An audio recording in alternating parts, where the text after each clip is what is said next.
Paz e graça, amados, é uma alegria imensa estar mais uma vez aqui com vocês. Olha só que bênção. Aí sim, obrigado, irmão.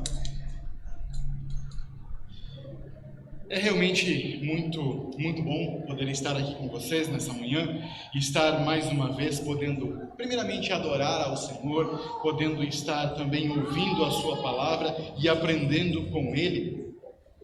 E eu gostaria de estar meditando com vocês e aprendendo do Senhor na palavra de Deus que está em 1 Samuel, capítulo 16. Livro de 1 Samuel, capítulo 16, versículo 1 em diante.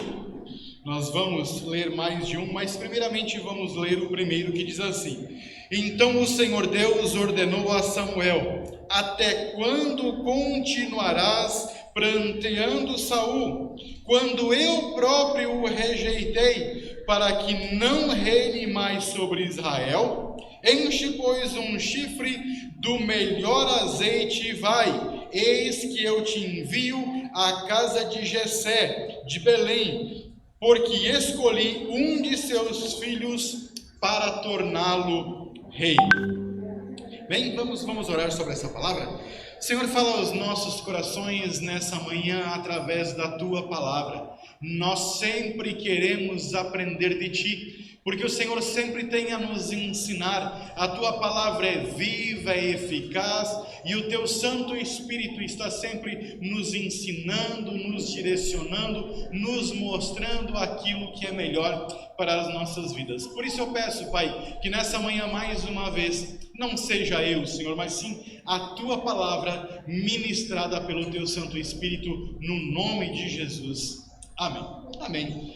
Glória a Deus. Nós gostaríamos de estar meditando um pouco sobre o tema decisão, escolhas.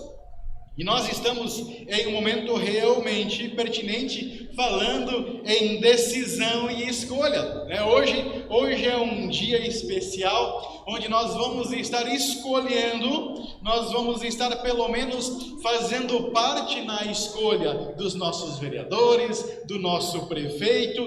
E eu tenho visto, e isso tem me assustado, o quanto a igreja, o quanto líderes, o quanto pastores e sacerdotes, eles têm se envolvido de uma forma a chegar a influenciar, a coagir, a querer decidir pelos irmãos, pelos fiéis, pela igreja. Isso realmente eu não acho correto, eu não acho certo. Eu vejo que o papel da igreja, sim, é ajudar, é ensinar as pessoas a tomarem as suas decisões de forma comprometida, responsável, de uma forma coerente. É sim o papel da igreja a ensinar as pessoas a serem críticas, a pensarem de uma forma realmente, como eu falei, responsável, porque as nossas decisões, as nossas escolhas, elas influenciam as nossas vidas e influenciam também a vida daqueles que estão à nossa volta. Mas não é papel da igreja decidir pelos fiéis, não é papel do pastor e dos líderes dizer vote nesse ou vote naquele. Essa é uma decisão minha, essa é uma decisão sua. Cada pessoa tem que avaliar, ver aquilo que acha melhor de forma responsável, de forma consciente, fazendo uso do seu papel de escolha e decisão e escolher quem acha melhor. Eu realmente me assusto quando eu vejo líderes e pastores dizendo vote nesse ou vote naquele. Esse não é o nosso papel.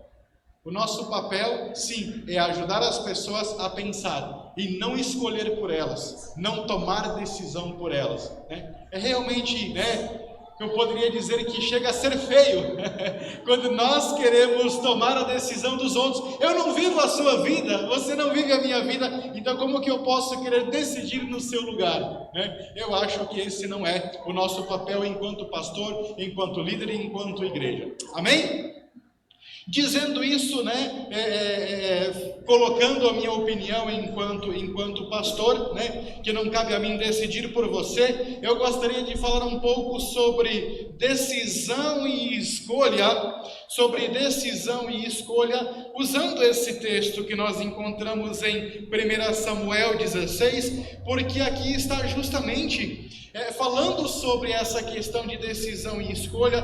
Quando nós olhamos para o plano de fundo que está aqui, nós percebemos Deus falando com Samuel e dizendo: Samuel, eu rejeitei o reinado de Saul. Em outras palavras, Deus dizendo: eu não aguento mais o que Saul vem fazendo, eu não aguento mais a forma como ele está lidando com as suas decisões, a forma como ele está fazendo escolhas.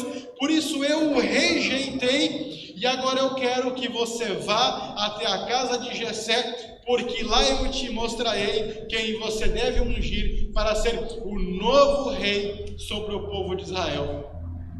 Se nós voltarmos um pouco na história, nós vamos perceber que Deus havia tirado o povo de Israel da escravidão no Egito. E quando Deus então tirou o povo da escravidão, Deus disse: eu serei o seu Deus e vocês serão o meu povo. Eu reinarei sobre vocês.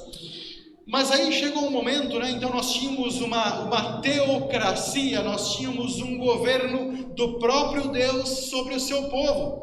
O povo de Israel não tinha um rei sobre a nação, Deus era o seu rei. Deus tinha sobre o povo alguns representantes seus, mas não era um rei. Só que chegou em um momento em que o povo olhou para os seus vizinhos, olhou para as outras nações e disse para os seus representantes: nós queremos, assim como os outros povos, assim como as outras nações, nós também queremos um rei. Nós queremos um rei. Nós estamos cansados de olhar à nossa volta e ver que todos os outros povos e nações têm um rei e nós não temos. Nós também queremos um rei. Então Deus, ele permitiu que fosse instituído sobre o povo de Israel também um rei. E se nós voltarmos então aqui no mesmo livro de 1 Samuel, lá no capítulo 8, nós vamos ver que Saul, ele foi escolhido como rei sobre a nação. Só que Saul, ele foi escolhido por ser o mais alto, por parecer ser o mais forte. Diz o texto, se nós voltarmos e lermos, isso você pode depois fazer na sua casa, volte lá em 1 Samuel a partir do capítulo 8, e pode ler a história toda da instituição do primeiro rei sobre Israel. E vamos encontrar lá que então o povo pede um rei, e então Samuel, quando ele vai ungir esse primeiro rei sobre Israel, diz que Saul, ele era tão alto e ele parecia tão mais forte que os outros, que quando eles olhavam para os homens mais altos do povo de Israel, o homem mais alto, ele chegava apenas na altura do ombro de Saul. Saul se sobressaía, ele era realmente muito alto. O mais alto batia no ombro de Saul. Vejam, a diferença de estatura. Quando ele estava no meio do povo, era fácil de encontrá-lo, porque ele sempre se sobressaía. Então, por isso escolheram: Saul será o nosso rei. Saul foi escolhido por ser o mais alto, por parecer o mais adequado pela sua aparência, pela sua estatura, pela sua robustez, pela sua aparente força. Então, Saul foi escolhido. Só que depois da sua escolha, Deus começou a abençoar o povo de Israel. Saul começou a reinar sobre Israel e ele começou a ter vitórias. Ele começou a vencer guerras, começou a vencer batalhas, e ele foi se sobressaindo, foi cada vez tendo mais poder, ele foi tendo mais prestígio, e as pessoas então realmente gostavam de Saul, pelas suas vitórias, pela bênção que estava sobre o povo. Só que o que aconteceu? Subiu para a sua cabeça. Ele começou a se inflar, começou a achar tão interessante, começou a achar que o seu poder estava realmente acima de tudo, e ele começou a se engrandecer, e ele começou a tomar decisões contra a vontade de Deus. Deus havia dado algumas regras, Deus havia estipulado sobre o povo que devia ser governado dessa e dessa maneira. Deus permitiu que Saul fosse o rei, mas as leis ainda permaneciam as leis de Deus. Só que Saul começa a não dar mais crédito às ordens e às leis de Deus e começa a tomar decisões segundo o seu próprio coração.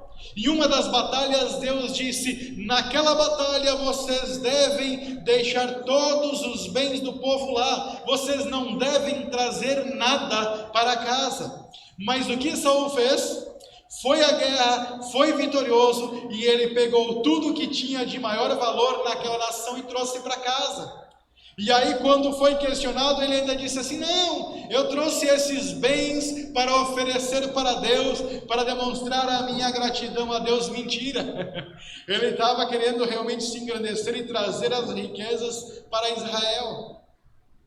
E outra coisa que Deus disse que eles não deveriam fazer, que ele não deveria fazer como rei, é fazer sacrifícios. Ele não deveria tomar a frente dos sacerdotes e dos profetas, que ele deveria governar como rei, só que a questão sacerdotal, os sacrifícios, a questão espiritual devia ser realmente feita pelos sacerdotes e pelo profeta. E o que aconteceu? Em uma das guerras que eles estavam esperando para ir à batalha, Deus disse: espere que o profeta fará o sacrifício. E espere até que o profeta venha, ele fará o sacrifício, e só então depois vocês partirão para a batalha, para a guerra. Saul estava ali impaciente, esperou um dia, esperou dois, e o profeta não chegava. O que ele fez? Ele não deu bola para a ordem de Deus, não deu importância para o que Deus havia pedido. Ele foi lá e fez exatamente o que Deus havia dito para não fazer. Ele foi lá, tomou o lugar do profeta e ele ofereceu o sacrifício a Deus. E aí Deus disse: chega, chega, eu não aguento mais esse homem imprudente, esse homem que não dá importância para aquilo que eu peço, para aquilo que eu ordeno. Eu instituí como rei, mas ele está indo contra aquilo que eu coloquei como regra sobre a minha nação, sobre o meu povo. E é exatamente isso que acontece aqui, quando Deus, em um momento de intimidade com o profeta Samuel, diz: Samuel, vá até Belém, na casa de Jessé, porque lá eu te mostrarei aquele que deverá tomar o lugar de Saul, porque eu não quero mais Saul, eu não aguento mais esse infeliz, eu não aguento mais esse homem que só toma decisões erradas, que só vai contra a minha vontade. Então você deve ir até lá, e lá eu te mostrarei quem deve tomar o lugar, lá eu te mostrarei quem você vai ungir no lugar de Saul. Então Samuel fez exatamente o que Deus pediu. Ele pegou o óleo da unção, ele foi até a casa de Jessé. Quando chegou lá na casa de Jessé, segue o texto dizendo, ele conversa com Jessé e diz para Jessé que tinha vindo até a casa dele para ungir o próximo rei. Jessé com certeza fica feliz, fica alegre com a notícia de que um dos seus filhos será o próximo rei. Então ele traz os seus filhos na presença do profeta, e quando chega o primeiro,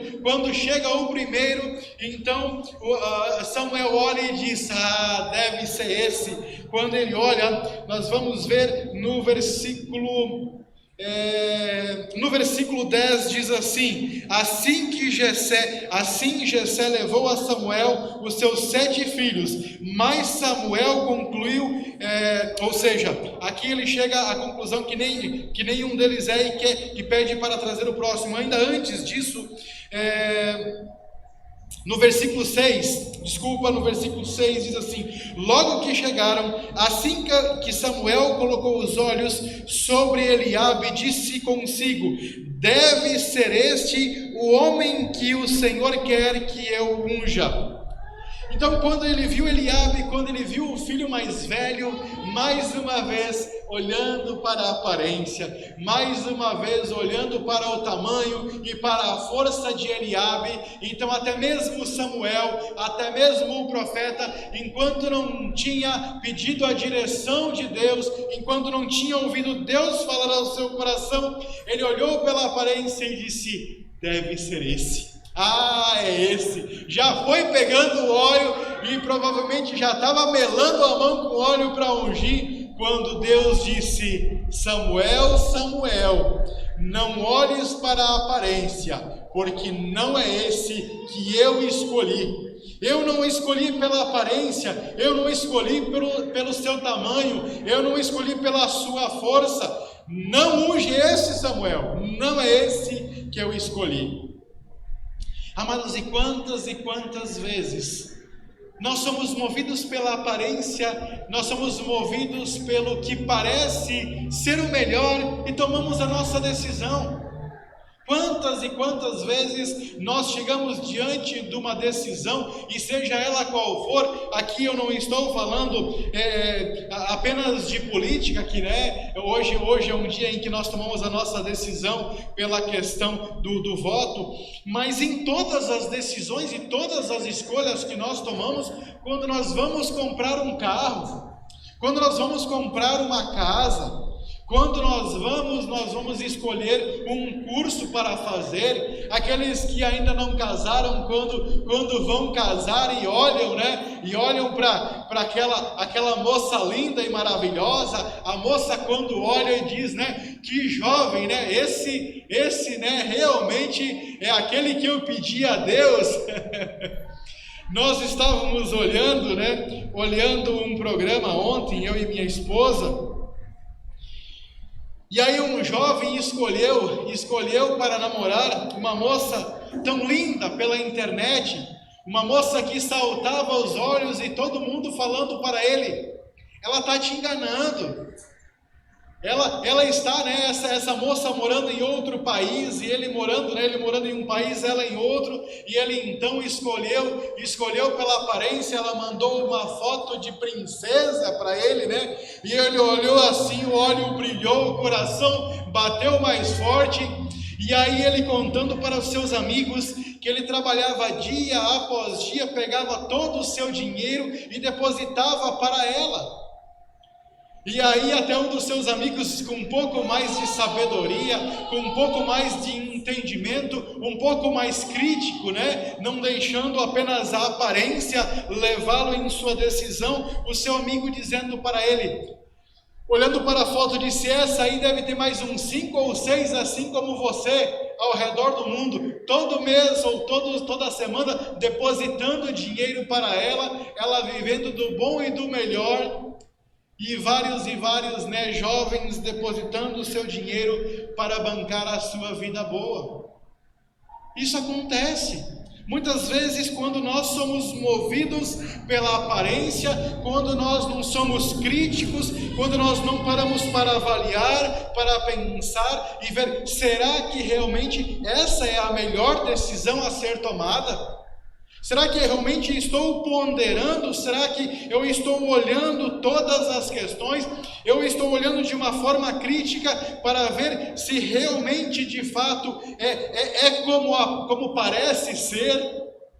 Se não tem nenhuma surpresinha por trás dessa decisão, dessa escolha que eu estou fazendo? Quantas e quantas pessoas olham pela internet e de repente vê um carro que vale 30 mil e está lá, promoção de leilão, compre o carro por 10 mil.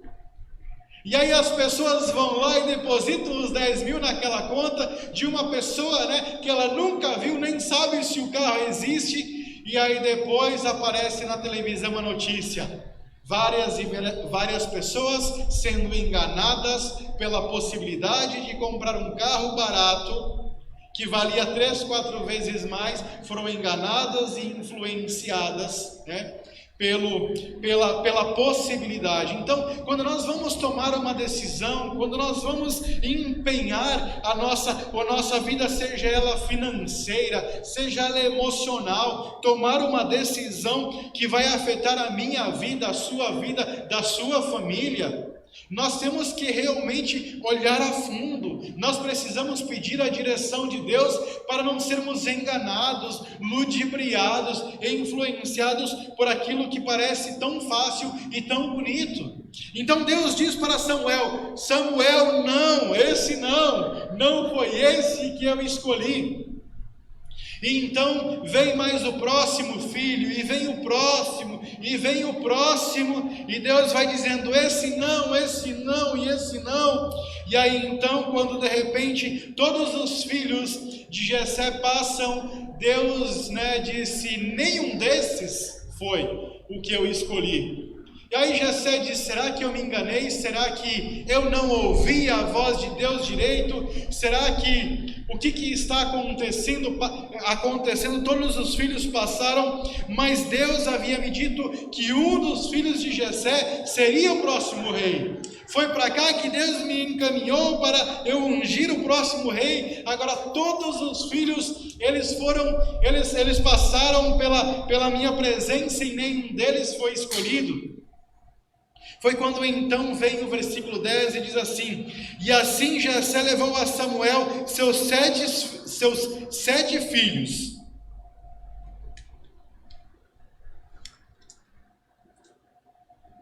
Jessé levou os seus 7 filhos, mas Samuel concluiu: a nenhum deles o Senhor escolheu. Então Samuel questionou a Jessé: estes são todos os filhos que tens?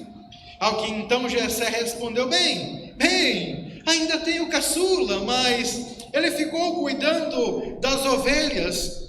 Então Samuel prontamente ordenou a Jessé: manda buscá-lo, porque nós não sentaremos para comer enquanto ele não estiver presente. Ou seja, o próprio pai diz assim: tem um rapazinho que só serve para cuidar das ovelhas, fraquinho, pequenininho, ainda nem cresceu direito, o máximo que ele consegue fazer é cuidar das ovelhas, por isso que ele está lá. Aqueles que serviriam para ser reis, aqueles que já são soldados, que são fortes, que são corajosos, eu te mostrei. Mas Deus não escolheu nenhum desses pela sua aparência, força ou porque pareciam a melhor escolha.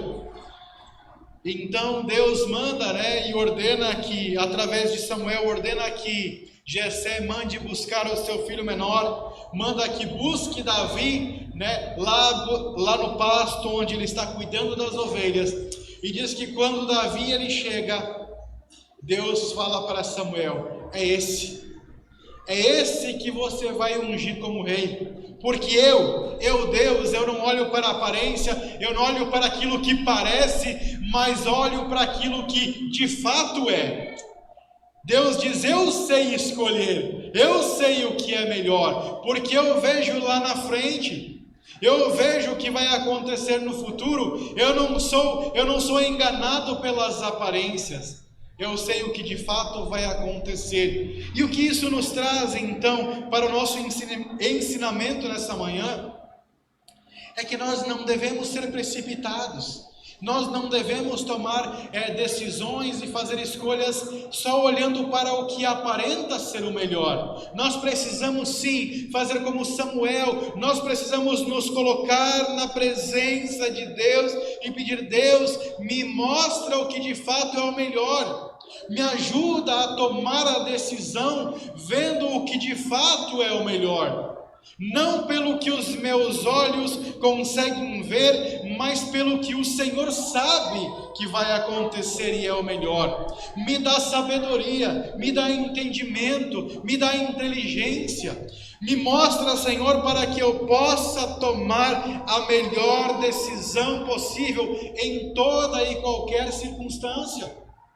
Seja ela financeira, emocional, na minha vida profissional, seja qual for a decisão e a escolha que eu preciso tomar em minha vida, que diante de todas elas, que eu possa dobrar o meu joelho, que eu possa buscar a presença de Deus e dizer: Deus me ajuda a tomar a melhor decisão. Deus me ajuda a fazer uma decisão coerente, uma decisão que vai trazer o melhor para a minha vida, para a vida da minha família e daqueles que estão à minha volta. Deus orientou Samuel. Samuel, então, não movido pela aparência, ele ungiu Davi, que depois foi conhecido como um rei segundo o coração de Deus. Então que nós possamos fazer assim como Samuel, que possamos realmente buscar a ter intimidade com Deus, a estar colocando o nosso joelho constantemente na presença de Deus e pedindo: Deus me ajuda a escolher, Deus me ajuda a tomar a decisão que vai ser o melhor para a minha vida. Amém, igreja? Não decisões precipitadas, não decisões movidas pela aparência, mas sim direcionadas pelo nosso Deus.